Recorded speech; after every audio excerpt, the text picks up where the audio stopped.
Hello. Hello. Okay, good. I can hear. Cool. So I have no idea what we're going to talk about. So most like you're going to be leading. I just know it's an AEW talk. The last post you saw, what I put on IG, and well, first of all, ladies and gentlemen, Courtney's here. Hi. Hello. um, Hold on, my internet better not fuck up. um, but Uh, yes. I had that So I had that issue last night when I was streaming. I had that issue. yeah, let me grab my ethernet cord. Um, so let's let's just hope that it doesn't do anything while I do this. Okay, cool. We're still good. Okay. Well, again, Courtney, welcome to the Square Circle podcast. Um, Ladies and gentlemen of the chat, whether you see this live or VOD, it's me, Marie Shadows, and Courtney. And I guess we're talking about AEW and probably some stuff that I posted on Instagram and how wild some, chatters on Twitter want to be. And I have no idea where we're going to start. So um, I guess start us off.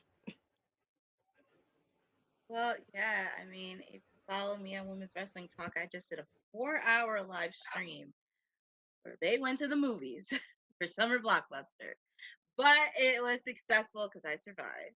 I don't know how I managed to stay awake, but 4 hours, I will say, there was a lot of thrills, there was a lot of action, suspense, mysteries. Did keep up with the theme of summer blockbusters, and it also kind of did what it needed to do to get ready for All in Texas. Hmm. I do think there is a lot of things that are going to be happening in a couple of weeks, most specifically on the world heavyweight title, because I feel like there is a lot more to shake up with Hangman. Because I feel like, and I was saying this in my watch along too, and I was playing along with fantasy booking. I think it's going to be more than just them two, Mm, because you're going to throw in possible Osprey into the mix. And also, I'm looking at the calendar for AEW because they're going to be in Seattle at the end of this month. okay. Possibly could see Darby Allin. Darby's from Seattle. Oh, I don't I know. didn't know that. I'm just throwing it out there. Now I know a lot of people did not know he's from Seattle, but yeah, he was born and raised in Seattle. I was waiting for you to tell me. But I was waiting for you to tell me. Danielson was going to show up because he's the only person that I know from there. no, that's all good. But like I said, yeah, there's a few people. Swerve, he's from Washington, Tacoma. Darby Allin, he's from Seattle, Washington. But I think if I was Darby, I would keep it hush. Just show up, like do what Alexa Bliss did. Just show up, Hmm. and just don't even say Mm. anybody. And I think that could add a little bit of Well, level, because that could really get that more exciting. And also with the fact too, last night Young Bucks, I think Hangman's gonna get some help from Swerve. Keep your friends close, but your enemies closer. yeah, man. That's just me. That's just me. That is that That's was a just lot for me. me to take in because like I said, I usually just go based on like Twitter, and then if someone DMs me, they're like, hey, this is happening or whatever. But that is a lot to take in. That's a lot of different fantasy booking avenues. It could happen that way. Mostly AEW does do a lot of cold like returns. So, if Darby is up to it, if his body is feeling up to it after climbing Mount Everest all the way to the top, then yeah, sure, it could happen. Plus, anyway, I think a lot of people on Twitter have been fantasy booking that like is Darby, is Darby, is Darby, is Darby, and to wait this long to a possibility of Darby doing that, it plays right into what like Twitter and like other places want. Um, I I guess, man, like I just want to see that title on the show rather than it being like, hey, it's in a briefcase, and it's like, are you sure it's in a Yeah, briefcase? Um, you know, uh, yeah, I don't know. I mean, if Darby does get the belt, right? I guess we could fantasy book. If he does get the belt, how do you see his reign sort of going? Because then who's gonna face him if it's not just like a rematch? You know? I think there's so many avenues that they could play in, because I think Swerve and Hangman are probably going to deal with the Young Bucks because the Young Bucks were the ones that did screw Swerve out of his title. So I Uh-huh. think that's going to be somewhere down the line. I mean, I wouldn't mind seeing him go one-on-one with maybe, because I know the next pay-per-view they have is Forbidden Door in Mm-hmm. London. I'm thinking maybe like they could do some interpromotional work in New Japan. Like, why not him work with somebody from New Japan to really continue that partnership?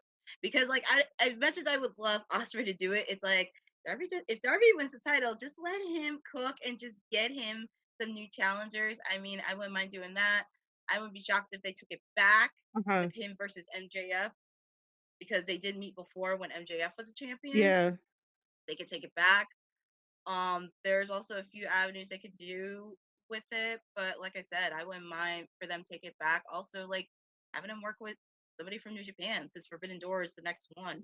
That's true. I wouldn't mind seeing him do that. So, okay, so remind me the date of Forbidden Door. It's not, it's in August or no, July. Yes. No, July is All In Texas. that's That's right. Saturday, July 12th. And then And Forbidden Door is Sunday, August August, okay. 4th. Because New Japan has Dominion on June 15th, which we're going to be seeing Evil from House of Torture versus David Finlay in a dog collar match. And then I have no idea what's going to happen after that. However, the only people that I know that can match Darby Allin with the way that he's reckless is the House of Torture guys. And that will help Darby because whether people want to admit it or not, I do have some of my mutuals that will definitely be like no, and they'll boo me out of love. But if Darby were to work with House of Torture and not join House of Torture, don't you dare do it. Okay, New Japan, don't do it. But if he was to work with them, they could get him over and get all of that over, so that way, like, it makes sense. Me personally, I don't like the way that he's reckless with his body and stuff because I just like wrestlers to have like a longevity in this business.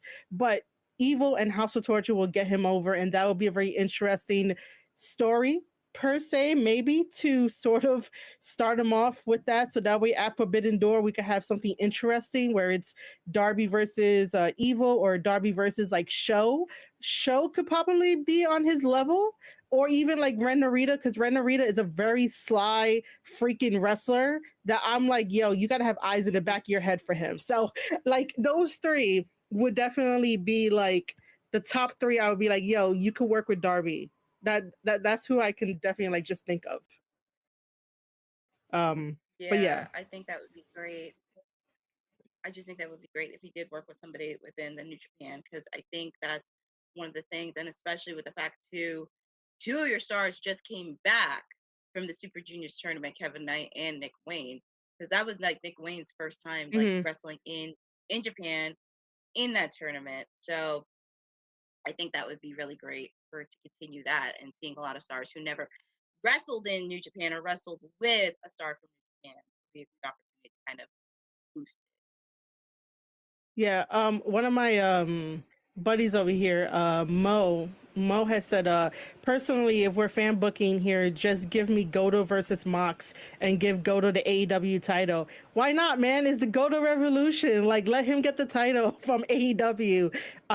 You know, we can see that partnership too. Like, um, there are so many avenues to go down.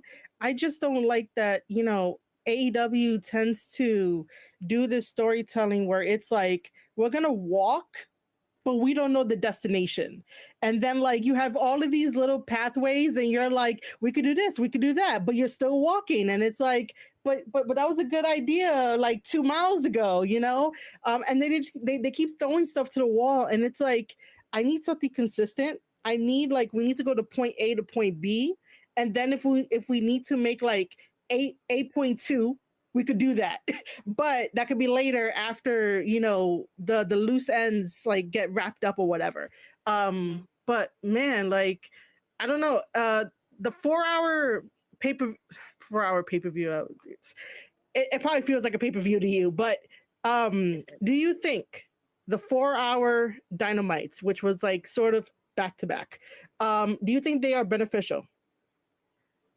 Here's my take on this because I know they had to do this because 2 hours of Dynamite, 2 hours of Collision. The only reason they did that was because of hockey tournament. I get it because Yeah. around this time it's like hockey, basketball, playoffs, whatever. I get it, but I think it would have been better if they did Dynamite on Wednesday, Collision on Thursday.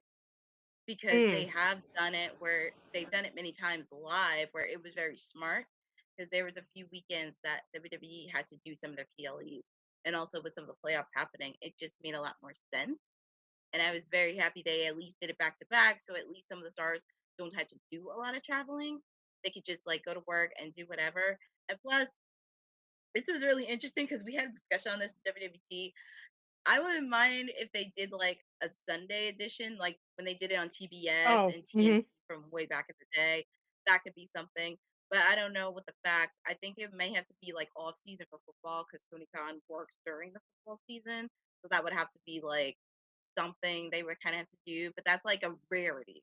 Like if something is like a huge conflict in the way they can't do Collision, it would be like a special Sunday edition. But I wouldn't mind seeing Collision like on Thursdays.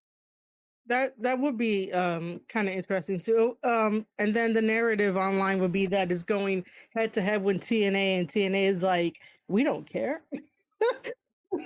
I mean, I know TNA doesn't care. I mean, there were times like Collision was live and people were still watching.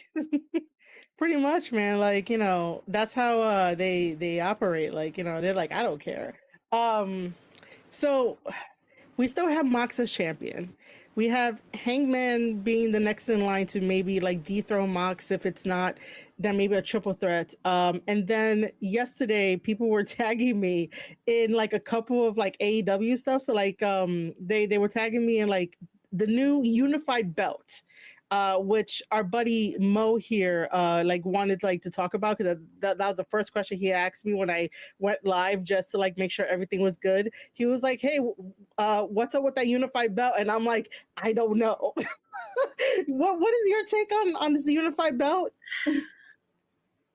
Well, when I first saw the belt, I mean, I did like the design plates. I love the design plates and I love the gold, but it's like, I don't know why. It's just like they didn't come up with a name. It was just like, here's the unified belt, but it was like there was no name to it.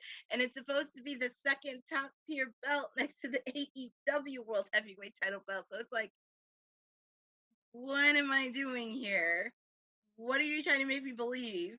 Because honestly, you could have did something similar with the international title belt and just kind of like did a play on it. I was just like, Uh, oh my I god, like mean, what are we like doing with I this? saw it. Yeah, I saw it and I'm like, yo, this just feels like it's another prop. And then like, other people were tweeting out that it looks like the women's title just a little bit more bigger. And I was like, oh, I didn't even think about that. See, I'm thinking more about like, yo, it looks like a prop. It looks more like for like New Japan kind of thing, like just biting off of it. I just don't understand why there's so many titles that are created and then all of a sudden you have to unify them just to create another new title because it's like there's no story for the titles that Okada and Kenny Omega have, which is kind of like really really bad. Like I don't know. I've watched Kenny versus Okada, like their whole entire like series and whatnot.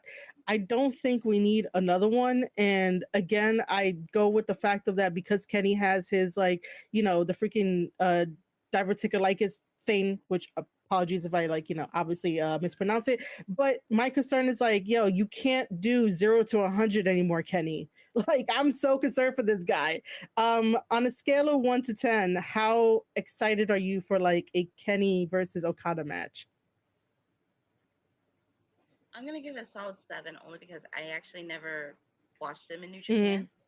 I would like to see that, but I have to give props to production last night on really killing the history between Kenny and Okada, and I think that's one of the strengths AEW has is when they really tell it through mm, production video and really dived into the archive of New Japan and really gave a description on each match they had. They showed when Kenny was in Bullet yep. Club. You saw a little bit of it when the Young Bucks were Hmm. there, and also with Okada too. So that really kind of really gets you understanding of the history between these two, and also really get more intrigued with their match at All in Texas. I said this earlier. I was like, I don't know if they need a title because with their names, it's just That's like true. they. I was like, I don't know, but I guess with the fact they kind of had to pivot a little bit with the international title, and also with the fact too because Orange Cassidy, he's out. He's out with an Oh, injury. okay. He tore his pectoral muscle Oh, back in April. damn. Okay. So I'm kind of happy he's not a three-time international champion because like I don't want that. I don't want that. But it's just I get it. They're trying to put the belt on Hmm. Kenny. Okada hasn't lost since he got that Yeah, title. that Since he became champion, he has not lost. I I really don't know what they're doing, but yeah, you're totally right that he hasn't lost since. I have not seen the production video, but I think I should go and just watch it and see what it is. But yeah, I mean, like if they did really dive into like the history and this and that, like they are gonna make it sort of like heartfelt. Because you know, even if you go and try to seek out the matches individually, depending on where they were at, the audience were like just so captivated by like both of these guys and stuff like that, and like the stuff they created in the ring, and that was like at their peak of like athleticism. And because we all like get older, stuff just happens. That's why I'm just like, I don't know if it's gonna live up to the hype that it should be, rather than being like, hey, you guys are 50, let's go wrestle again kind of deal.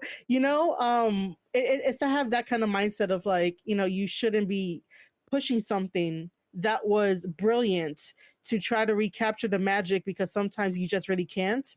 And you don't want the fans to sort of turn on people because they didn't get what they expected. Because most people on Mm, Twitter have like their expectations all the way like up here, and when it doesn't happen, they like all like yeah. crash out and shit. And I'm like, guys, it's easier if you just don't really do that. Mhm. That's always the case. But like I said, I get they're trying to do it because of All in Texas. First time they're doing the big show in American soil, so they're pretty much kind of Hmm. hammering all the big, big, big guns that they have. So it's nice. It's nice to see Okada and Kenny. I'm really happy to see that. Now, last, I feel like this is like a hamster wheel because I feel like last time we Okay. talked about this, even on WWP, talking about the women's division, Okay. AEW, how they were not getting many matches, but last night they had three matches in the 4 hour show, which I have to say that's a bit steep to have. I will say That really is. that's a very steep to have, I will say, but all three matches definitely had a very solid showing. I was very happy to see. This is the second week in a row I actually saw Heclia, the Poison Spider. Hmm. First time I ever Hmm. saw. This is the second time I saw her on TV because they did show archive footage of her when she was in Stardom and in New Yep. Japan. I do think she definitely going to be an addition after All in Texas. I do see her being in that AEW Women's Title picture, not at the forefront Yeah. yet, but like in that little bubble Hmm. of being that contender, just being a threat later somewhere down the line, or also using for New Japan. But also, I have to talk about Tony Storm and Go Mercedes. ahead. So I did a watch along for Double or Hmm. Nothing. I did a watch along for Double or Nothing. It was Jamie Hayter versus Mercedes. The match was really good. The match was super good by both ladies. I was actually going. Hmm. Unfortunately, when I was watching the match, it just felt weird because Mercedes got the roll up and she won, and I was like, I have to look at this from two lenses because my day job I work in the PR media, Hmm. so I have to look at this from my side within the PR industry. I get they want to put butts in seats. Mercedes is a well known name. I get they really want to bring a lot more eyes to the product. You can bring a lot more mainstream. It's a lot more easy and do that. Now from the other side, Uh-huh.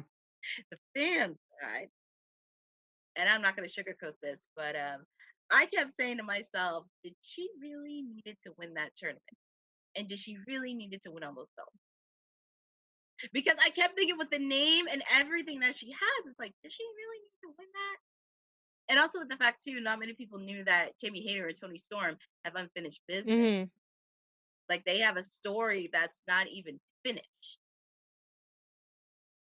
But I'm actually am pulling for this match because Tony Storm is the reason I watch AEW, but not because this is like way before she was in Yeah, yeah, way before she was in Timeless. But I am definitely pulling for them. I know a lot of people want them to be in the main event because with the fact Tony Khan did not make Mariah May and Tony Storm the main event at Revolution. yeah. So I mean, I am pulling for both ladies. I definitely want them to show. I mean, I would love to see the main event, but I always say like if you really brought it, if it can be on the exact level as what you did with Tony and Mariah May, because that story was built. That really was. Okay, then we could get somewhere with this. Because I'm always all in for Yeah, women yeah. main eventing. It's just I need a purpose, I need a Yes, story, I need like an investment. yes. Totally agree with that. But we're gonna see what happens because I know Tony got the upper hand last week, Mercedes got the upper hand last night.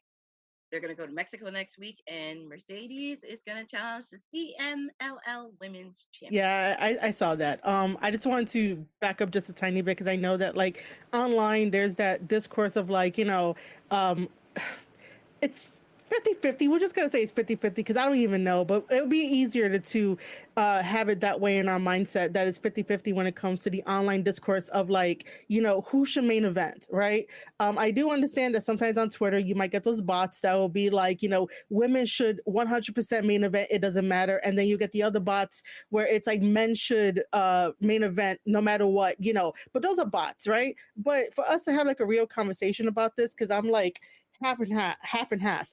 As long as you give me a good story where people are talking about it, it should technically maybe become the main event, right? Or we could do a co-main event because both of those stories, whatever it is, and I'm like really, really generalizing this, are captivating the audiences not only on social media, where that's like the biggest sort of voice that we have in this day and age, but also like merchandise sales, who's going on radio shows, who's doing a PR tour. That should matter into thinking about how to do the match card and how to do the booking and stuff like that. But if it's like stories that are just half-ass, then no, because eventually the money that they're getting on their check, that return on investment should like show through with every other metric there is. And there's sometimes a discourse online that like people just don't understand. But like I think we can agree that nobody should just main event for the sake of main eventing. It should be for like the story, because we want to see this story either end or give us a curveball to like throw in there, and then bam, we keep going with it. I do think that at the time of Mariah May and Tony Storm, because even though they did like a part two to their story, I think part one was just perfectly done and they didn't need a part two. But for the sake of this, um, I think more people were talking about the part two of Tony Storm and Mariah May more than like John Moxley and whatever the fuck he's doing. And I think at that point, Yeah. it should have. It. I think they should have took center stage to be the main event, because we were talking about it more and more and more and more, rather than like John Moxley. Every time there's something about John Moxley, me included, I'll be like, yo, what are we doing, sir? There'll be more negativity with that versus like Tony Storm and Mariah May. But yeah, I wanted to just mention that because like sometimes nobody really has like a good conversation as to like why should it only just be that, like what else do you think about, like what other ideas do you have? But then again, we're talking to bots on Twitter, so most of the It's people it's so it hard. is uh, I know. It's so hard. Like all these, I call them little narcs out there because they have nothing better to do. And it's like they don't understand like the bigger picture. Like for me, I'd love to, but it's like you got to give me some kind of investment. And that's why the last couple weeks on my watch along, I just feel like something is going to increase a lot more with Moxley and Hangman. It's not going to be the two of them mhm. again. I think they're going to include a lot of different players, and I think this is going to be the time where people in AEW really need to come together, because this is more than just the AEW World Heavyweight title. This is like supremacy Yeah. at its finest, because the Death Rider's been running terrors the last couple of months. And also, last night, Chris Statlander was talking to Wheeler Yuta, Oh, because the two of them were in the Best Friends okay. together. And apparently she had a stare down with Marina Shafir. Okay. Because I said Willow and Marina Shafir need to have a match at All in Texas, because that weekend, and also with the fact too, All In is colliding with NXT's Great American Mm-hmm. Bash. Saturday night's main event. I think they need to have more than one women's Of course. match in that card. Like, Mm-hmm. I don't care about the pre-show. It's the main match card. They need to have at least have more than one. That's why I think Marina and Willow needs to happen one on Yeah. one. I think Tekla and JB Hater could happen at All in Texas, because that would be a really good match to showcase them too. And I think they do have a story they can continue on, probably Mm-hmm. onto Forbidden Door after All in Texas, which I wouldn't mind seeing, especially since it's going to be in Jamie's home country of the UK. Yeah. I mean, I would like AEW to show off more of the women rather than them like getting these like weird placements, and then there's only just a few handful like women's matches, because you know okay, again, ladies and gentlemen, I don't like to do the whole thing but WWE thing, but like to take something from WWE to showcase all the women, even if they're not having a match, let them be in like the backstage segments, like the weird little like angles that the camera is like, yo, they're talking over there, but here's like the main subject. Like you, even though like we'll say on Twitter, yo, why are you copying WWE? But like they need to start implementing that to showcase the roster that they have, because it really is unfair that they keep signing a lot of male and female wrestlers, barely use them. They're on the couch. They're doing other things outside of wrestling, which is like it's okay, but at the same time, it's like you were paid to wrestle.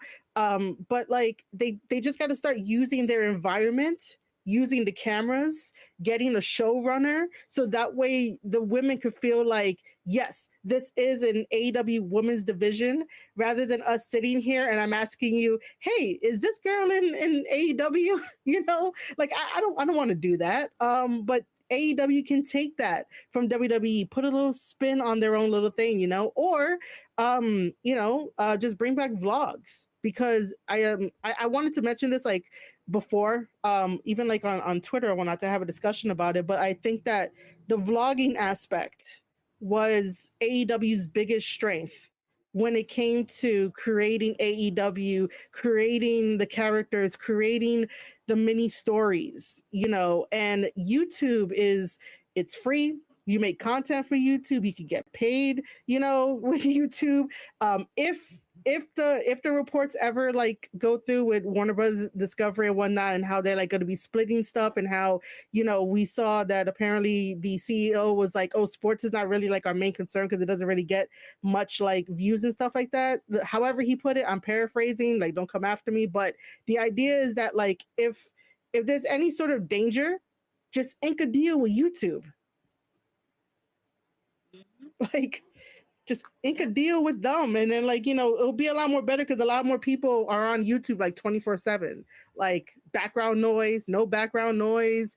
All of the AEW influencers that are out there are on YouTube, so like why not take advantage of that?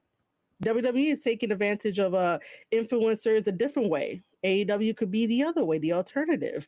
But AEW don't listen to us, so never mind. Take us back to what we were talking about. They should. They should.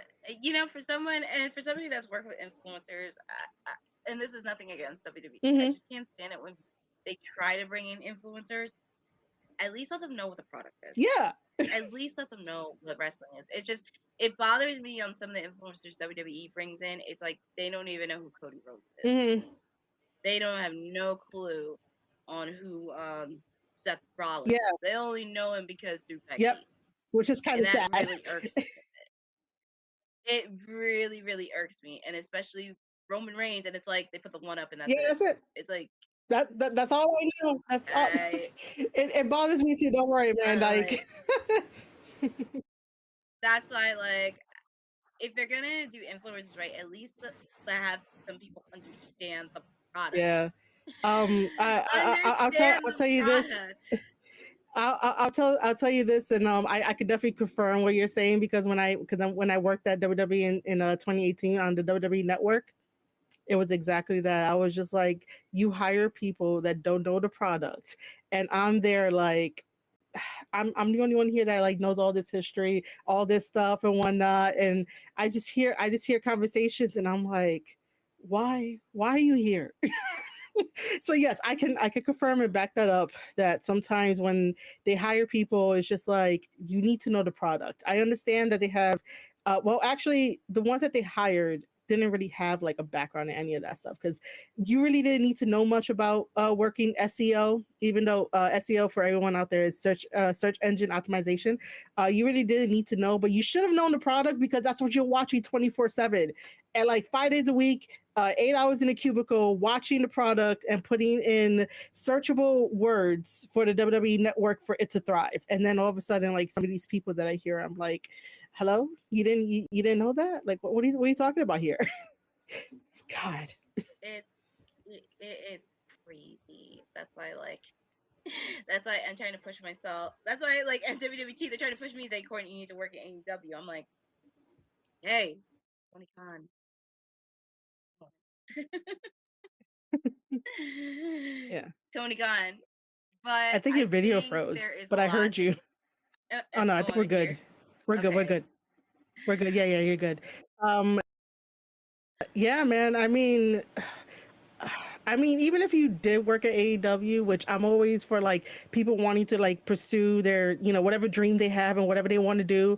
I just don't know if like you'll be I listened know. to just because it feels like it has to be hands on and it has to be like you would have to be like in the click when you're like when all you're gonna do is talk very very professional and you're gonna be like, hey, I don't think that's a good idea for X, Y, and Z, and here are my reasons why, and you're gonna go in depth and you're gonna give them like a 15-page report and they're gonna be like, no, I don't like her. And you're just there like, I'm just doing my job. I'm giving you scenarios as to why it wouldn't work because of social media. This we could probably end up in a lawsuit. We could do this. We could get sued. We could get a cease and desist. Like, come on, guys. I could just see it. I could just see it if you got hired and you're like, hey, we gotta change some stuff because we gotta look out for like this kind of bullshit because it's bullshit. Yeah, You know, I can and see also that. for that too, like getting a lot more media opportunities for all your stars, like getting them out there to present the brand, Yeah, like entering a mainstream, because that's something that kind of does tick me off because that's my day job. I do PR, I do media. That's my day job, and it's like you're not getting all your stars, but it's so hard because some of them are doing stuff, but it's not like publicized. Like Deanna Purrazzo did a yeah. celebrity poker tournament on her socials. I didn't know that. Yeah, I did not know that I either. did I not was even like, know that oh, until I was like, oh, she just posted that. And also, I yeah, follow yeah, Anthony Bowens, and he's going to be part of Pride Parade this year. He didn't do it last year because last June was Forbidden Door. yeah, yeah. So there's so many angles that they could do with, and it's just like,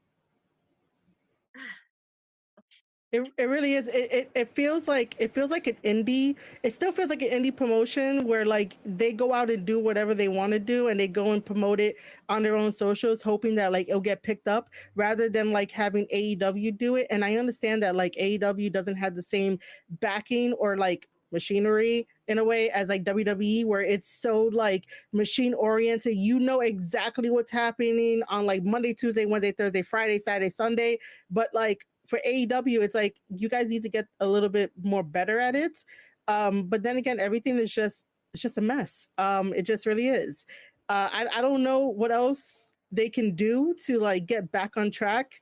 But it does feel like a project that is just fan made, but not the fan made that's like the good kind where like you're like, oh, let's do all the support or whatnot.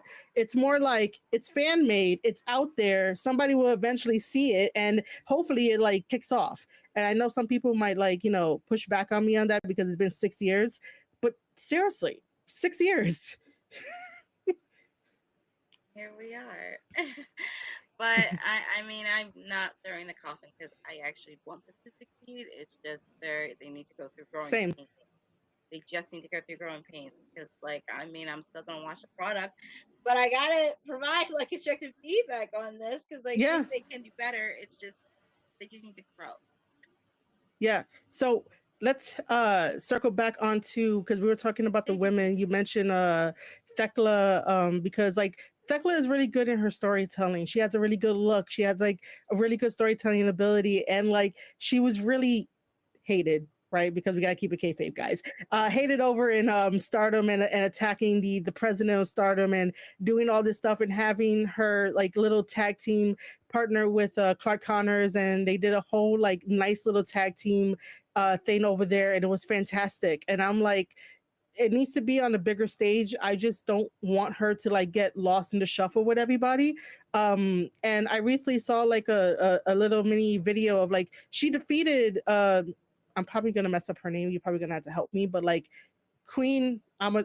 Amanada, Queen Amanada. Okay, good. I got it. Okay. Like I saw a video of Thekla winning the match via submission, and then apparently I'm just nicknamed her Miss Queen, rolled out the ring and like walked off without even like selling. And somebody was questioning, like, why is this happening? I think that Miss Queen is also lost in the shuffle too in AEW when like she's good. Do you see her turning heel? Do you see that this was like, she's like fed up with her booking? Like, I don't know. Give me some insight about this. You know, it's really interesting because I noticed this outside of Mercedes and Maria Shafir. There's not that many strong heels in the women's division. There's not that many. That's true. There Okay. is there is not that many. I just realized it because True. outside of that, it's like, um, mm, that is pretty interesting, and I think it would be best for her because Tekla looks like a very strong heel that she could play. Yeah. I actually wouldn't mind seeing Queen Aminata be healed, to be honest with you. I mean, Hmm. I still love her either way. I wouldn't mind that. I know Julia Hart, she's the heel, but the fans love her. They Hmm. love her so much, even though she's a heel. But I think that's something is just figuring out like who are your top heels, who are your top baby. Because in the women's division, outside of Tony, I could see Hmm. Willow and Mina Shirokana as your top three baby faces. Yeah. And And and then also our and heels. also and also I'll Yeah. throw in Harley Cameron too. Because now the fans love Oh yeah. Harley. Yeah. Imagine the day she turns heel. It's gonna be glorious. Fabulous. It would, man. Yeah, Harley is a, I watch her from afar, and like all the stuff that she does. She has so much talent. She knows what she's doing in the business. Yeah, just imagine she turns heel. But this is where like you gotta have a sit down conversation with like everybody that's on the women's roster to sort of be like, collectively, what are we gonna do? Individually, what are we gonna do? Because it's just kind of weird how we're just like rotating between the same women, but they're not progressing. And we could say the same thing for the men. So for those out there listening, don't worry, like it's also men too. But like it just feels like they're not progressing as they should, even though we're talking about the same people. Like, some matchups feel kind of like not all there. Like I understand a little bit why we had Willow versus Marina, and both of them were in the Anarchy in the Arena kind of deal.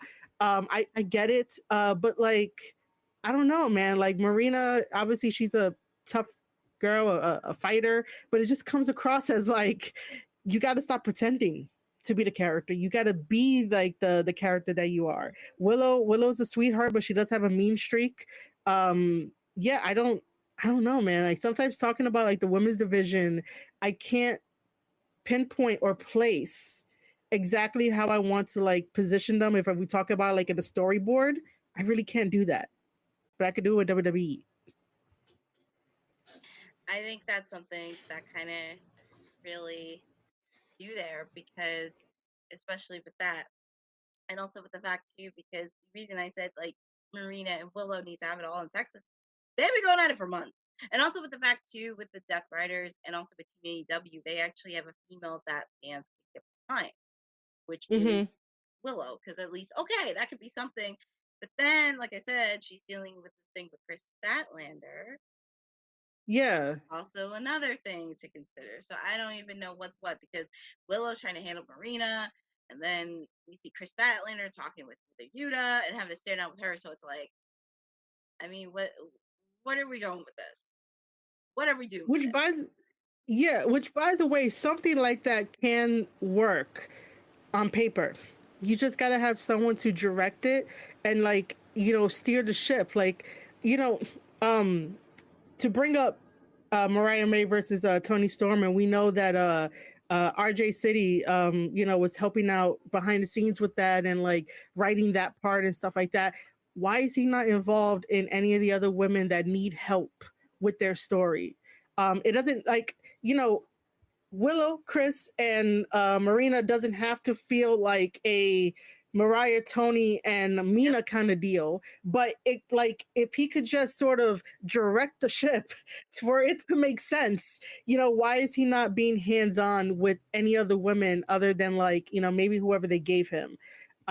Like I don't know. I want the best for all the women. I want you know people to feel confident when they're like AEW has, a good women's division and these are the stories and we could go back and look at it.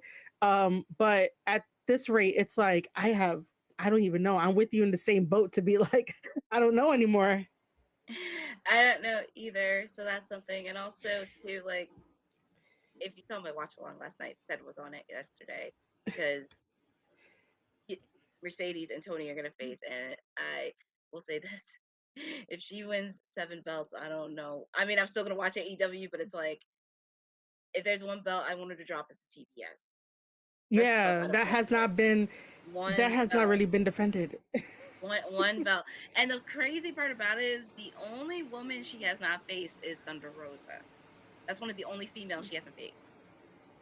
Listen, I feel bad for Thunder Rosa because like she, as Latinas, we have a mouth on us. We like stand up for what we believe in. We're like headstrong people and stuff like that. So like I feel bad for Thunder because like Thunder came in hot, like very very hot, very the way that she is, and then all of a sudden getting injured in her lower back, and then like just floating around and whatnot. And I feel so bad because I don't even know how well her promotion is doing. Because it Yeah, was doing great when she was like really up there and fighting Britt Baker, and that was a damn good match, that lights out match. But then all of a sudden, it's like, what else? What else is she doing? She also had the incident, even though it's not her fault, of when she had the chair and it was Penelope Ford and Megan Bain, and they like no sold her, and she was trying to be like, guys, you're supposed to like roll out the ring. What the fuck are you doing? Kind of deal. Like I and just feel so also bad for Thunder Rosa. and also she had a concussion. She just came back from being cleared. Oh, oh damn. I don't know, man, but I feel bad for Thunder Rosa. Luckily, she came back. She should be okay. Concussions are like nothing to mess with, guys. But yeah, I don't know. I almost every women's wrestler in AEW feels like they're getting ducked by like Mercedes and her like just getting all these belts. By the way, the Owen Hart belt, nobody has to defend that, right? That's sort of like the trophy. Okay, but she just walks around with it to be like, oh my god, I won. Yeah, Um, yeah. After a while in New Japan Pro Wrestling, they stopped like walking around with like the trophies. yeah, It's press for the day of, and then maybe for like 2 weeks in, it's like, yeah, remember this? I have this, and then like that's it. It just stays hmm home. Man, I don't know, man. I really don't want Mercedes to win more titles because then everybody else doesn't like elevate from that, especially if someone keeps winning. She could have made like a good legacy on just a TBS title, but she did drop the New Japan Strong title, which is kind of like, okay, Un- if we're doing that, oh what? unfortunately, I will say this: she didn't get pinned. I know Fortunately, she she's didn't get on. pinned. I know. I had to remind people that because I'm like, I mean, it got dropped anyway. She was the last person to hold it, no I matter if she know. got pinned. Unfortunately, her streak is still undefeated, so it's like she didn't take a long Yeah, to that's really kind of think. that's true. That's true. I'll that's true. But yeah, like I just don't know what any of this means because it's just like you're not giving me enough information to be like, let me go along on this ride. Okay, she dropped the strong belt over to the new girl, which I think no, Mina, no, not Mina, AZM. AZM. Okay, uh, there's no video on what AZM is doing, or she wants to hold a press conference and be like, I got the belt now. Like you got to take us on this journey. If any wrestling promoter out there is listening, you want to be the writer as long as the booker, take us on this journey. Tony Khan can hit up Stardom and be like, hey, we need AZM to do a video on like what she's gonna do next or something. Like I don't know. This is just me just thinking off of like ideas off the top of my head. Like these are just very simple things, you know. Yeah, I mean, I wouldn't mind seeing her journey and like who she's gonna be, and also like I said, after all in Texas, Forbidden Doors right around the corner. I Yeah, shocked to see her she did participate in that and just see her contribution, or even if she made like a small appearance at all in Texas, just that's small, true. nothing heavy. But yes, I have no idea. I mean, most of the time people take a vacation and it's totally cool to take a vacation. But other than that, so we talked a lot about the women, all the pay-per-views that are coming up.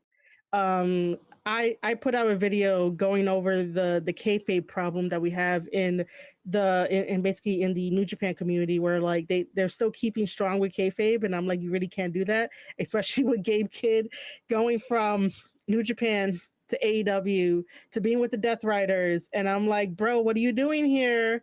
Wait, you got info? What info you got? Can I just say something? Because I Sure. said this on my watch along.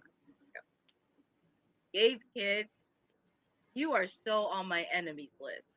And the reason I say that is I think I during know why.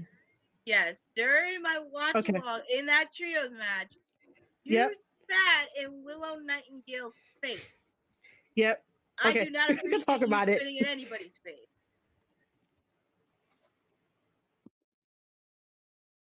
I'm sorry. See, I called like, it out the minute I saw it. And even on my watch along too, I was like, I do not appreciate you spitting on anybody's yep. face.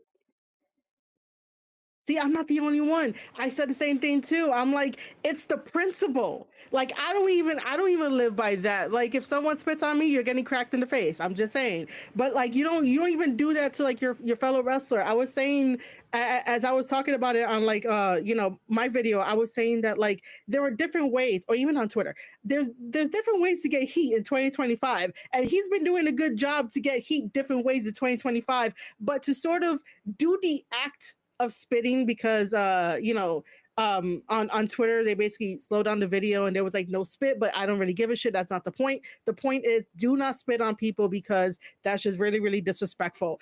And it does not matter if like black, white, Chinese, whatever, it does not matter. Don't spit on people because that's really disrespectful. And I thought that that was a stupid way for him to try to get heat. Willow, obviously, for the sake of kayfabe, because I know somebody's going to be out there be like, oh, it's kayfabe. For the sake of kayfabe, Willow should have sold it a little bit more and probably got into the ring and punched him in the face. I don't know why she didn't do that. Next time, go into the ring, punch him in the face. I would have did that on instinct. Like I don't even care if we didn't talk about it behind the scenes. I would have went in there and punched him. But yeah, you're totally right. I totally agree with you with that shit. Like that does not fly. It doesn't. At all. That's something that really bothered me a bit because I'm like, and also with the fact too, this has happened actually when he was on Collision with Gabe, and this was posted on AEW Social. He got in the face of Mark Briscoe because they have history Yeah. with each other from New Japan. Yeah, apparently he said Uh-huh. something about his brother, and that really ticked off Mark, and it just turned into a nasty brawl backstage. So I think, he's gonna face either Mark or Eddie Kingston. Because Eddie's supposed Eddie, to come back soon. yeah. I did see on IG on one of the reels that he was working his knee to get like his knee and thigh back up where he's on that machine, the same machine that like was helping Seth Rollins when he had his surgery and shit like that. I don't know. I don't remember like how long ago that was posted, but I don't know, man. Everybody wants Eddie Kingston to come back, but I'm like, he got to work on that leg. He got to get Yeah. that confidence back. But it might. I mean, Gabe is gonna fight anybody. He's fighting Suji at Dominion for the Global Heavyweight Championship title. This is like match 2 between them. At this point, I honestly don't care who gets the Global Heavyweight Championship title. I love that title. That title is awesome, but New Japan, what are you guys doing? That's all I can say right now. But I just don't. Oh, and hopefully, on the 15th, he actually does tell us. When I say he, I mean Gabe. Does tell us like why he joined Moxley, because he's finally going to give his answer during the press conference at New Japan on, I think, before the 15th. So like, what is it? The 14th today when they do the press conferences. So he'll tell us. Well, he should, because that was like completely left field. And I feel like Hmm. he should have at least been there in some of the dynamites that were there. But I think we're going to see a lot more of him leading up to All in Texas.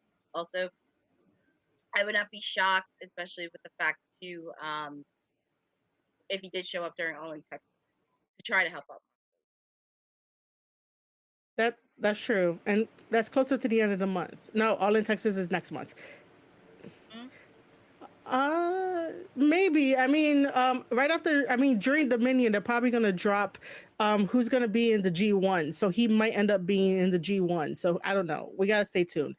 If he's not in the G1, I'm gonna be like super, super surprised, and I'm gonna be like, again, New Japan, what are you doing? But if he's not, then we might see him in AEW. Like, we might do that. Um, but yeah, uh, Gabe was, I said it on my video that I'm like, I was disappointed in you. And then I saw the sort of mini like interview promo to hype his matchup with Suji, and I'm like, this is the Gabe kid I want to see. I don't want to see the watered down Gabe kid that's in AEW that does stupid ass shit for stupid ass heat. That doesn't make any sense. And because he has a bright future ahead of him, and it's like you got to make smarter decisions because AEW waters down a lot of people, even though it might seem like they give them creative freedom, but it just looks so bad. I tend to think of it like you know how like sometimes when you have like your best friend, sometimes your best friend, wouldn't want you to look embarrassing. That's the opposite of AEW.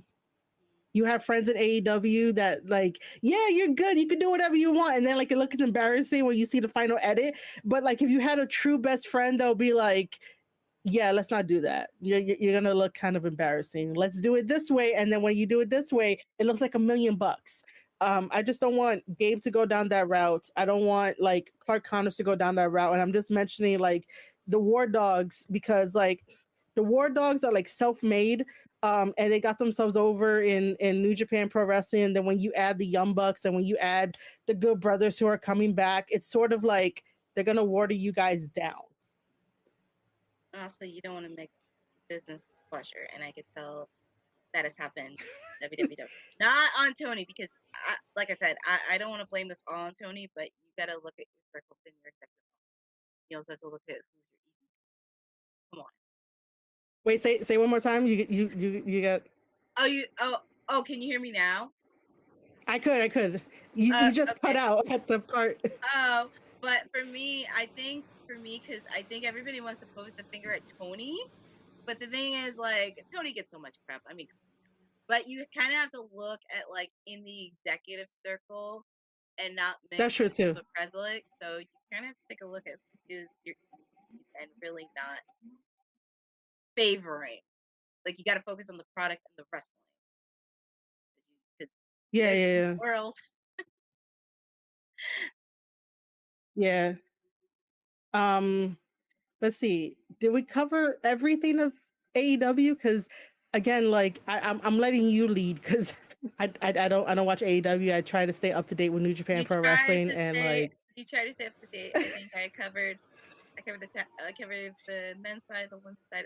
Oh, I didn't cover the tag team, and I'm a oh the lover when it tag comes wait to tag team. a tag team.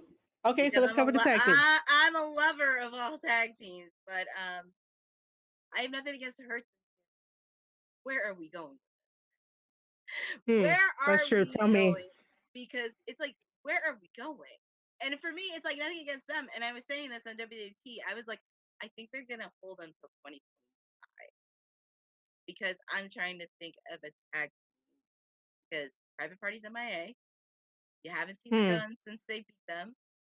The Outrunners beat them at Revolution, but it looks like they're in a feud with the Don Callis family.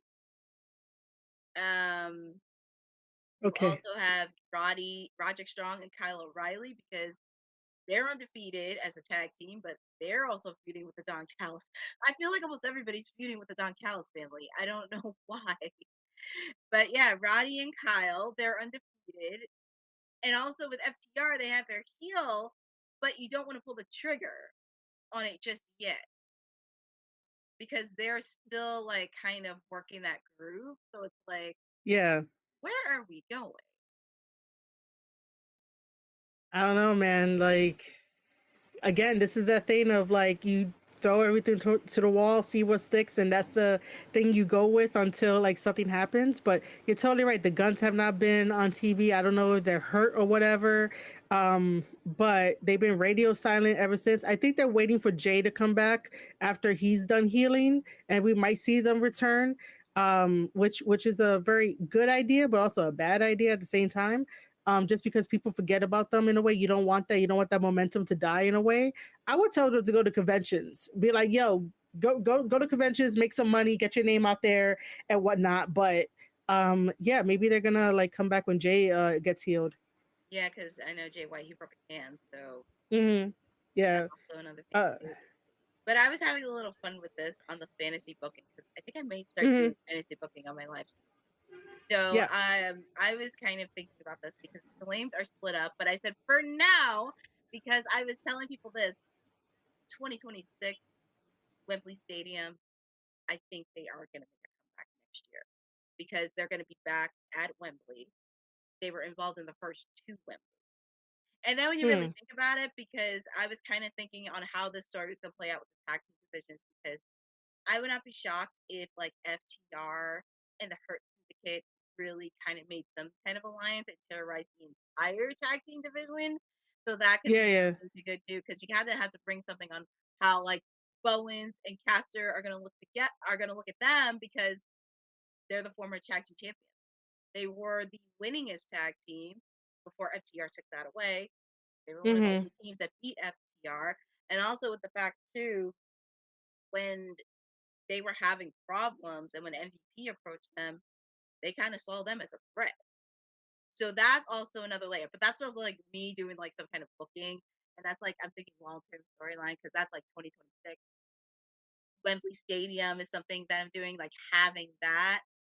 I wouldn't mind seeing Bowens and Caster because I think I didn't like the match they had in January against the Hurt Syndicate. I'm going to be very honest because you got them when they were in disarray, when they were kind of at the brinks of breaking up.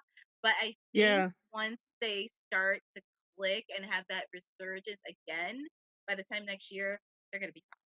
But I think right now, just have like them kind of terrorize the whole tag team division. That's like something I would see.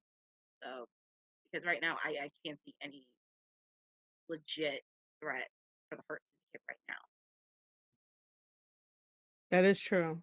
Even me just sitting here thinking about it, and whoever pops into my head, um, the Hurt Syndicate has that star power no matter what, no matter where they go.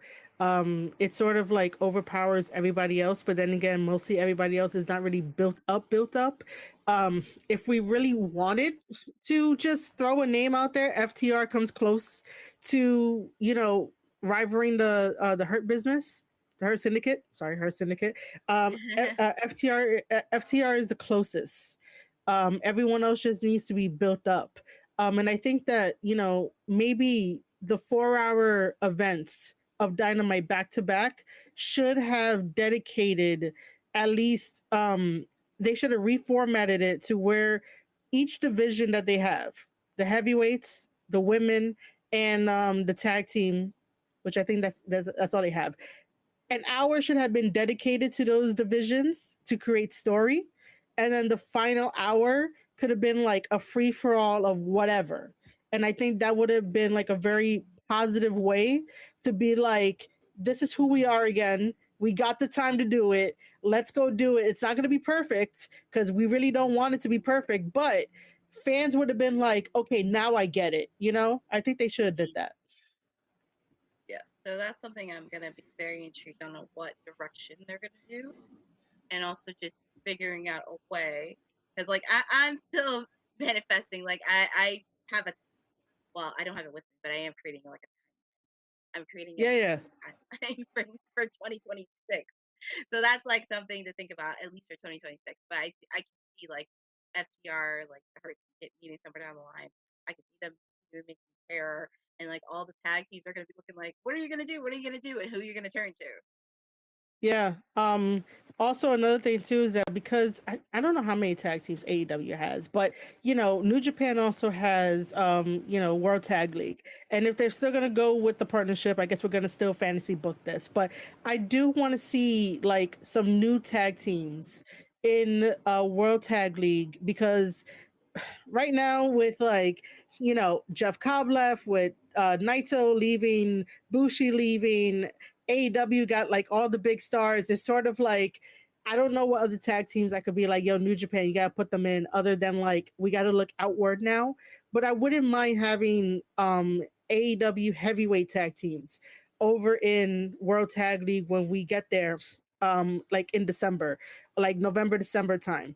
I wouldn't mind that. Like put them in there, even though like I rant about like AEW wrestlers winning most of the matches, I still want to see them in there, but like just slowly build them up. Or send over Bobby Lashley and what is Shelton Benjamin, right? The tag Yeah, team?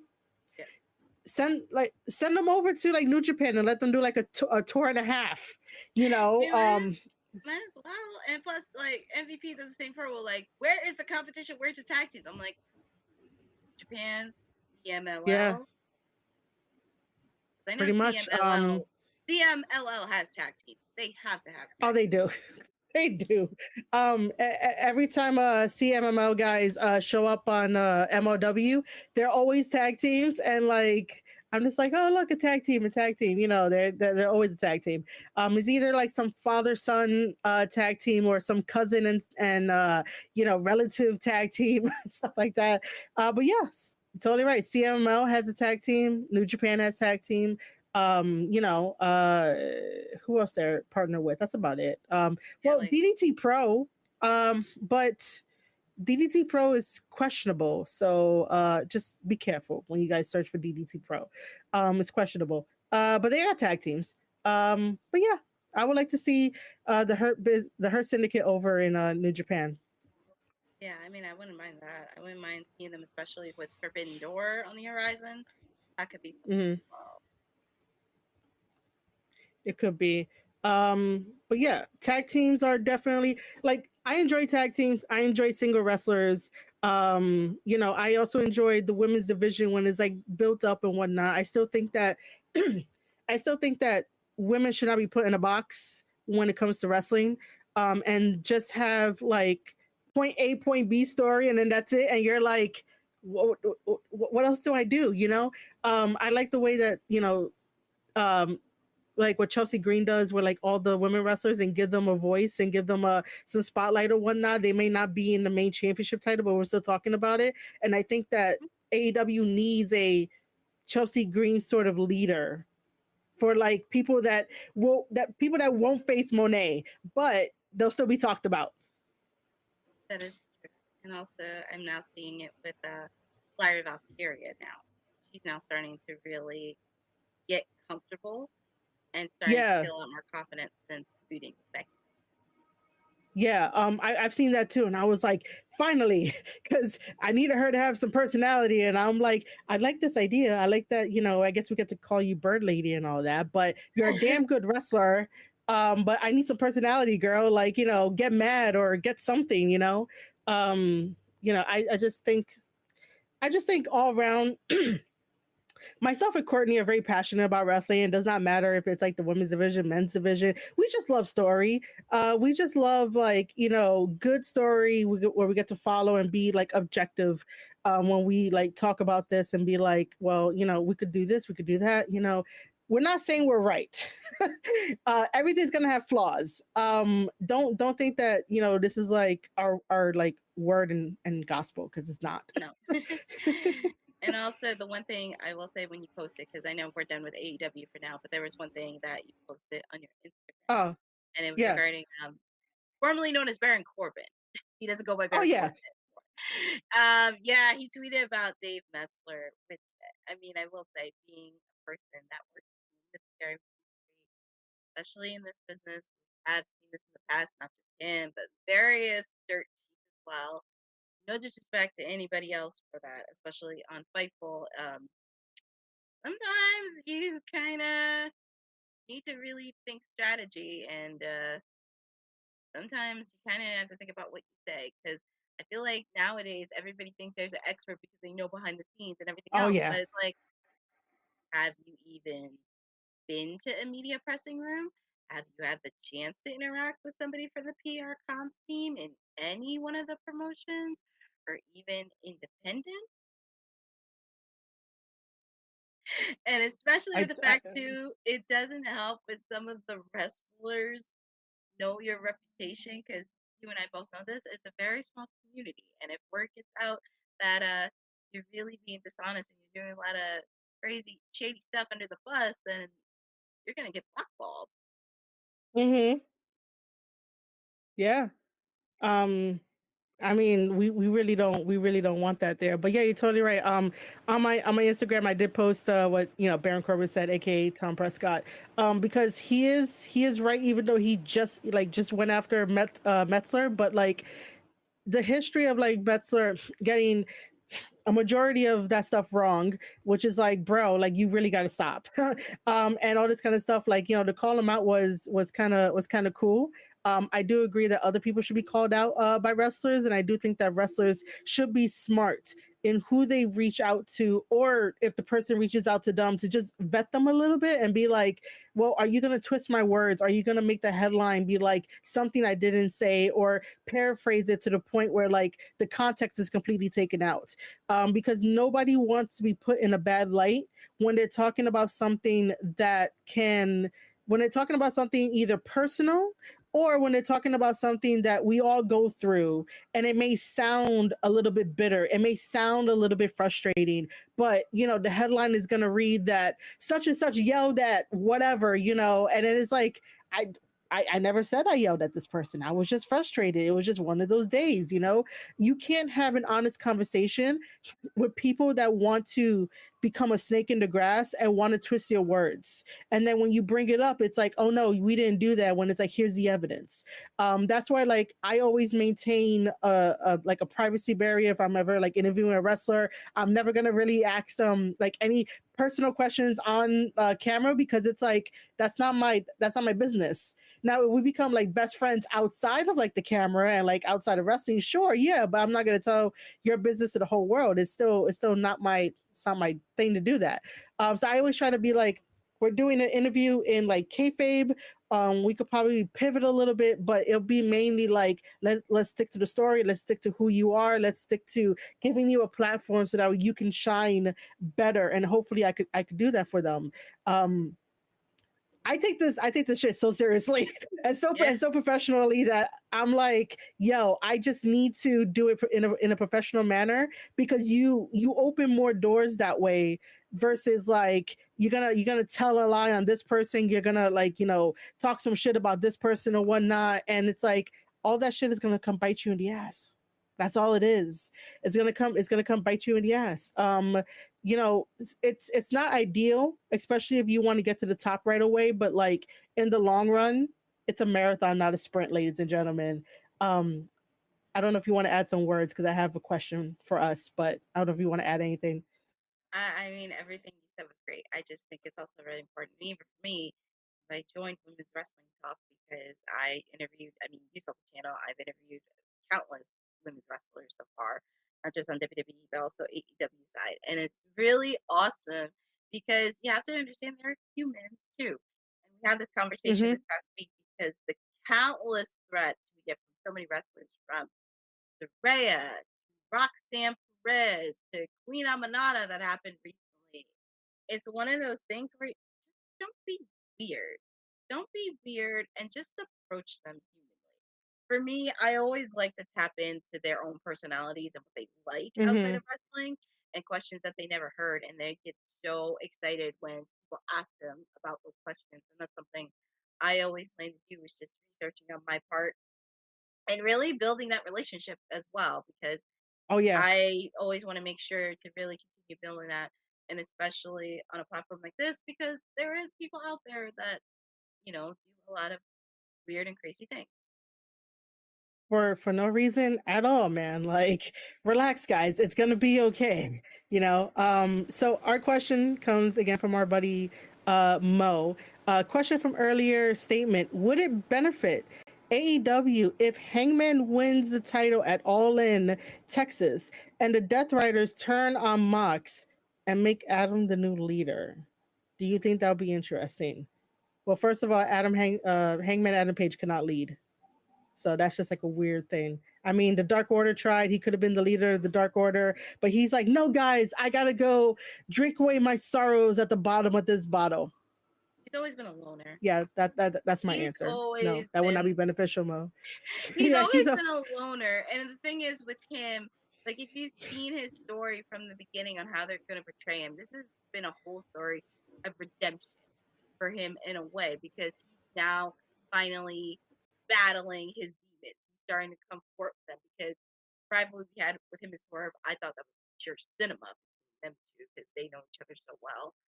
And really, after the whole thing with Swerve, he was in this crazy dark path where he just legend Christopher Daniels, and also in hmm some forth, and it's like Young Bucks. I don't even know what relationship they have with them. But even Christopher Daniels said last night, like, I mean, even though he's a loader, he can't fight the Death Fires on his own. And that's why I kind of said there's a lot more layers to the story, because he's going to get unexpected help, possibly from Swerve, Will Ospreay. You could throw in Darby Allin in the mix, and also throw in Willow hmm too to counter Marina Shafir as well. And then possibly Samoa Joe, because they're the trios champions and they also have a score to settle with the Death Riders. So this is where it's gonna really need to lean on, and you really kind of need to trust its instincts, because, like I said, this is gonna be more than just the AEW title. Like, you need to take on the Death Riders. You need to really challenge them, and this is gonna be something where the Death Riders know how they do best, because they are very cohesive. They are. Which I guess, as much shit as I give them, I guess that's the one positive, that they are very cohesive. It does feel like they have the numbers advantage no matter what. They know exactly where each of them, like each member is whenever they like try to dismantle people. And then like whoever they're beating up, like don't really have those numbers. But it will be kind of interesting to come full circle to have Dark Order come out and like Oh my god. be with, my nose is getting stuffy just because of like allergies. But for the Dark Order to come out and like side with Hangman to bring it full circle, because like essentially all these guys started like year one and a half, like all together and shit. So like it would be nice to get a full circle. Evil Uno definitely needs to like work out for a little bit. I'm just saying, you gotta like lose that belly, buddy. And come back and like be a Hangman's side. I think that's what they need to do as well. I know they tried to defend him against the Don Callis family, because that was when Hangman was with Will Ospreay, and then they had to deal with the Don Callis. We did see Dark Order for a little bit, but I wouldn't mind seeing them back at full circle. And also, I didn't forget the Ops had the Trios belt, but it would be nice for the Dark Order to challenge them for the Trios belt after It would. after It this it whole thing definitely after this whole thing ends. it definitely would, man. Like, you and I can definitely see a lot of like stuff being left on the table, ideas being left on the table, and like it could just work right, with stories that make sense, revisiting like really really old stuff just so that way it could come full circle. And I think that'll be a very happy moment for AEW fans and people online to be like, oh my god, look at this, like look how far they really came or come really. Get your mind out of the gutter, because when I said that it sounded weird. But yeah, I think we covered it all for a show where I was like, I have no idea what we're doing. I know it's like we covered everything from last night, continuing the road to All In Texas, did a little bit of fantasy booking in between, and yeah. Man, to be honest, like I like these kind of conversations, even though like I don't really plan for it, because we could just talk off the top of our heads, fantasy book a little bit, and be like, oh, what if, what if they do this, what if they do that, and if if AEW ever listens to us, we just have these ideas of like, this is how you could be stronger in the market of presenting professional wrestling. Because while people online sort of like to live in this bubble that they think that WWE is the only way, it is true that like they are not the only way. Like that's also a true statement. You just got to take their blueprint and make it your own, and sprinkle like your own personality to it, sprinkle your own little ideas. If they're gonna go route A, you go route B. But you just make it look like it's better.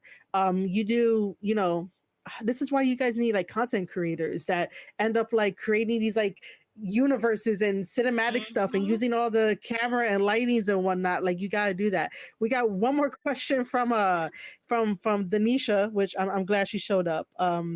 She's awesome. So she has a question. Oh, she has a question to me, but you could chime in. Why do you think TK are putting men's matches as important, like Okada and Kenny Omega and Hangman Page needs? There's no impact on women's matches or Mercedes or Tony Storm. Okay. So the corporate answer is that it's technically a male dominated sport. As much as I do not like to use that phrase, because I am in the category and mindset of that, I am living in this world. Me and Courtney are creating in this world that is dominated by men, but I really don't like using my gender and like what I look like. I don't like using that. But for the corporate answer, it's a male dominated world. Tony Khan only knows, to put in male wrestlers, and male wrestlers do sell. Women wrestlers do sell, depending on how like you market and do everything that you got to do. But that's just a corporate answer. The fan answer is that it's fantasy booking to have something on U.S. soil that Tony Khan can say, we did that too, other than in Japan. Because how many AEW fans and or wrestling fans in general that are casual and hardcore fans, how many of them are buying a $9.99 membership to NJPW World? None. So they're not going to do that. They're not going to go into the archives. They're not going to go be like, oh my God, let me search up Kenny Omega versus, Okada. They're not going to do that. So to do it here on American soil is just to be like, we did it. But like Mercedes and Tony Storm should be doing more to elevate themselves, to elevate the women's division, not sit down and eat steak, because I'm like, I don't know how that's going to sell tickets, and be more serious and be like, we could be on the same par as, well, somebody might tell me I'm stupid, but for the sake of this conversation, that they could also be on the same par as Okada and Kenny, even though they have many years under their belts. But again, for the sake of this conversation, that like they could be there too. It's just a matter of planning. It's a matter of like, structuring it and stuff like that, talking about it beforehand, like what's meaningful, what's not meaningful. Can we do some social media stuff? It's all of that. And all of that came from like my fucking heart, because I have to give the corporate answer and the fan answer for that.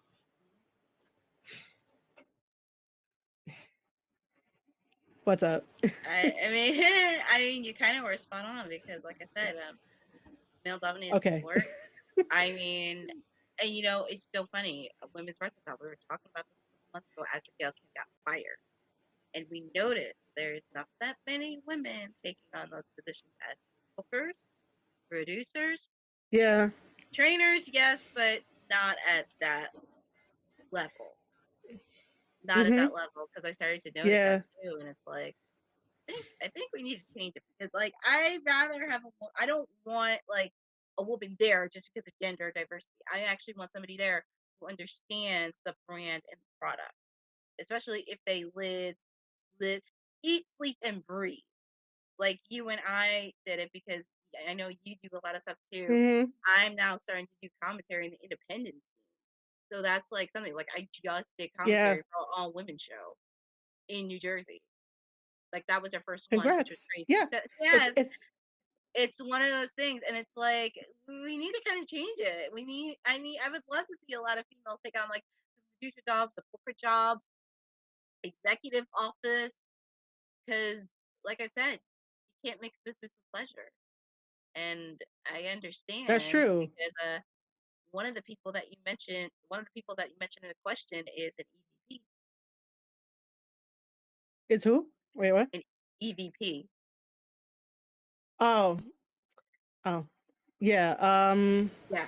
Kenny, man, like, I don't know, dude. I remember when AEW first started, and Kenny was the head of like the women's division, and being like the not really the voice of reason, but just listening to the women and trying to like handle all that, and then like that fell through and whatnot. And it's like sometimes you do need a woman to help out the women's division, and I'm not just saying that because of like gendered and whatnot. Like, it's very neutral. Sometimes you do need a woman to go do that, because like there are certain issues and situations that like only a woman can sort of put into perspective, depending on what it is. And I'm so like generalizing it, but then again, I'm not like a normal a normal girl here with a normal way of thinking. Sometimes I do like logic, but sometimes you have to at least let the emotion come through, any frustrations to come through, because then we could like think a little bit better.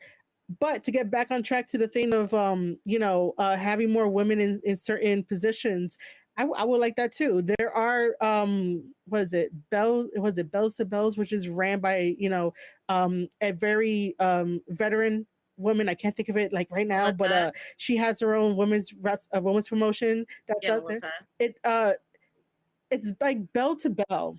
Bell to Oh, bell. okay. Yep. Are you wait? Her name? Melissa. Okay, okay, okay.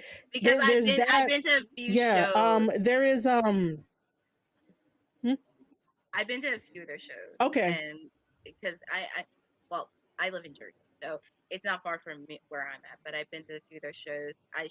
Yeah. She let me be a guest commentator for one of their shows. So yeah, going back to your point with Bell to Bell, it's an all women's in Okay. the tri-state area, but it's really Uh-huh. nice to do that, and I'm happy they are adjusting a lot more in the independent scene. And I think now with the top promotions, and even with the last couple of weeks where so many wrestlers are just getting stalked, harassed, abused, sending threats, Yeah. I just think it's something that kind of needs to be said in all promotions.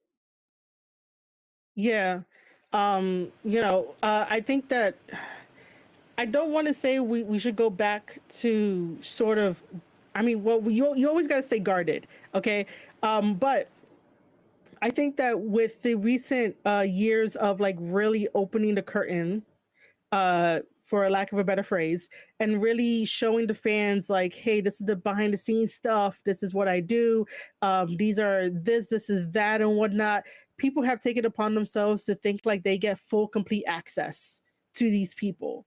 When it's like, no, that's not like, no, I'm showing you this for you to continue to be a fan, for you to continue to support.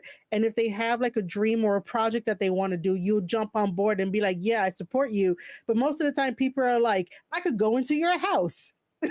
And it's like, I never gave you access about that person. Like, what do you mean you could go into my Yeah, house? that's I do think bullshit. that I do think that women wrestlers need to start being a little bit more guarded with what they do, and really create more private communities. And like, sort of, if you see some weird comments in like your private community, just kick them out. Be like, no, we're not doing that. Like, lay the boundaries down. Like, I get it that when women wrestlers go over to make like OnlyFans or something, and they get the weirdos, I get you need the money and whatnot, but for your own safety, kick them out. because you don't need someone coming to your house uninvited and be like, I'm here for whatever it is. And you're like, I don't know you, do get out, you know? Because I do think that women need to stop.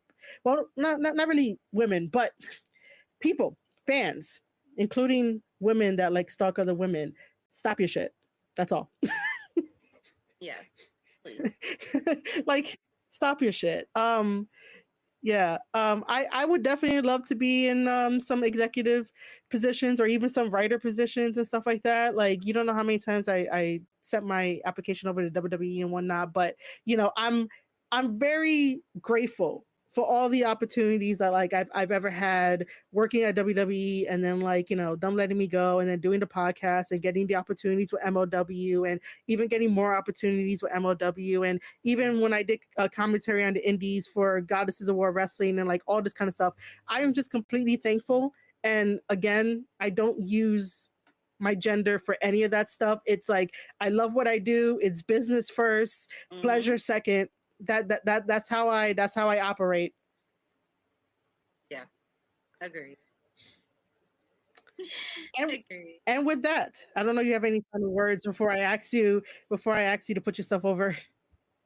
No, I mean, we covered a lot today. We covered a very good lot I think your today. Wi-Fi. Oh, Wait, can you hear me? Can you hear me? I think your Wi-Fi is messing up. Oh, Just so you know. Yeah, I okay. can hear you. Okay. I'm actually pretty good, but I'm very happy that I was here. Yay. Covered a lot of ground today. Yeah, we did. This is the time where we're gonna wrap up, and you get to put yourself over, and you know, take it from there. Hello. So the people can actually find me. They can find me periodically on Women's Wrestling Talk.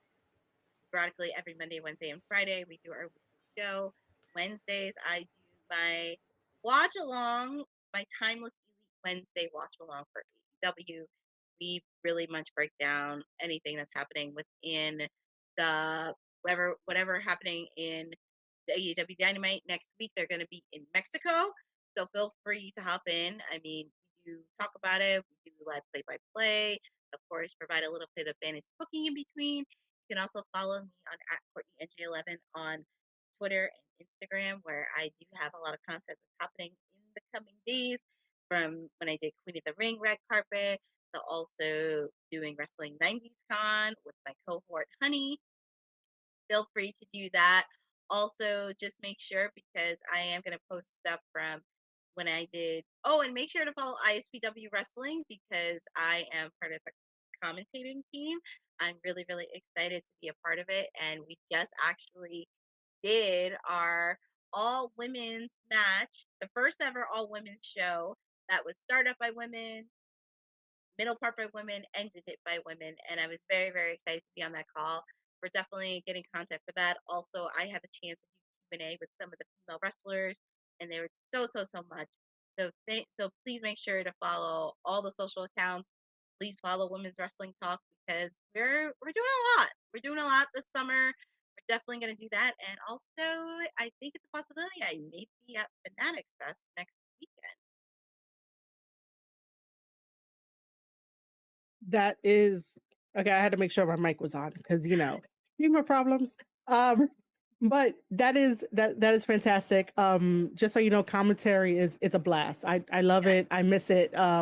You know, but I tend to do other things now. But commentary is amazing. If you ever need anything, just hit me up. Mm, So I second that everybody also goes check out Women's Wrestling Talk. It's always fun to be on that panel too whenever I get the chance. And obviously, this is the Square Circle podcast by yours truly, Marie Shadows. I have been planning a new show in the background that I'm going to be debuting soon. It's a really big project and a really big idea. So I'm taking my time with it. But other than that, I do have like, my new Instagram account, which is called Your Fave Marie Shadows. And where I post up like what I tweet about too, because those people, it's just like, oh, what do I tweet? You can follow me on my newsletter, marieshadows.substack.com for all wrestling stuff. YouTube.com/Square Circle Podcast that has this going up as a VOD, and then also like all my other backlogs and stuff. You can become a member too because we have that option. So go over to the join section, Twitch, Marie Shadows Marie _ Shadows. I'm so bad at this. I'm so rusty, but like all the links that I'm going to mention will be down in the description below anyway. So just check out the description and comment section. And if you guys have any comments, leave some comments below too, and let us know what you think about everything that we talked about. Because I know that everyone has an opinion. So, drop that down below. And with that, ladies and gentlemen, myself and Courtney will see you guys on the next episode. Thank you so much for joining us on this live stream. To everyone that showed up in the chat, I see you guys. I acknowledge every single one of you guys. I love each and every single one of you guys. Thank you so much for being here with us, asking the questions. So Mo, Denisha, everybody else, I love you guys. We'll see you guys next time.